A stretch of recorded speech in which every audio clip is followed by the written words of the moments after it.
Hello out there, I'm Russ Cunha, and today we're going to talk about the Jackson Kelly Star. It is apparently a rare guitar, or at least it's rare to me. I've had trouble finding it. I've been hunting one for 3 years and I finally got one.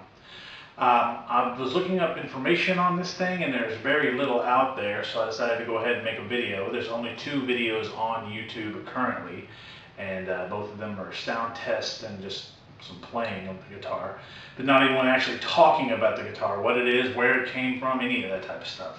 So I can tell you what I know about this guitar. What I know about the Kelly Stars so far is that they were basically made for 2 years, in 2000 and 2001. Now, any of the information I have could be wrong, and if I'm wrong, please let me know in the comments section. But in 2000, 2001 were the years that these were made. They were only made in Japan at the Jackson factory that is in Japan. There were 3 different kinds made there as far as headstocks and naming are concerned. This one here is bolt-on neck with reverse headstock, and this was made for the US market. There's some that are neck through, and they say Jackson Stars on the end or Grover Jackson, and those were Japanese market only. So if you find one in the US, it had to have been imported. Those do not all have reverse headstocks. Some have standard headstocks, but all of the US market ones that I found all have the reverse headstock on them, and they all have the chrome hardware on them. This headstock here happens to be chipped. This one is not in the greatest shape, but it is still a Kelly Star, and gosh, it's nice to have this thing.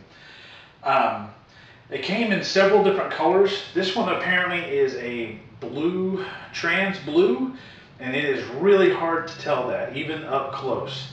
There was also one that was trans red, and then there's more of a sunburst color. They also came in red, black, and just blue. And there may have been white, but that's really all I've seen unless someone has painted it or done something else to it. The ones in Japan, I've seen those just in black. I haven't really seen anything else on the Grovers or the Kelly Stars, the Jackson Stars. The construction level on this guitar is mid-level. It is not completely low end, but it is definitely not high end.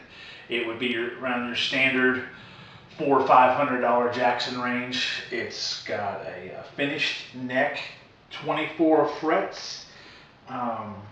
The tremolo system is a Floyd Rose tremolo system, and it's just a licensed Floyd Rose. It doesn't even say Jackson on there. It just Floyd Rose, and that's it. It seems to work okay. I haven't really got to test this guitar out. The pots in here are just completely shot. So there's all kinds of static and stuff coming through them. I have no idea what kind of pickups are in this thing. I'll do another video where I take this thing apart because it's going to get all new stuff on it. Then we'll go in there and find out exactly what it's got in it. But you can hear this. Yeah, that's shot. It needs to go. One thing I did notice is this is apparently a 2000 model because the input jack is located here like on a Randy V, and a lot of the models have it located here, the later models, just I guess for efficiency, just to make it cheaper and get it moving.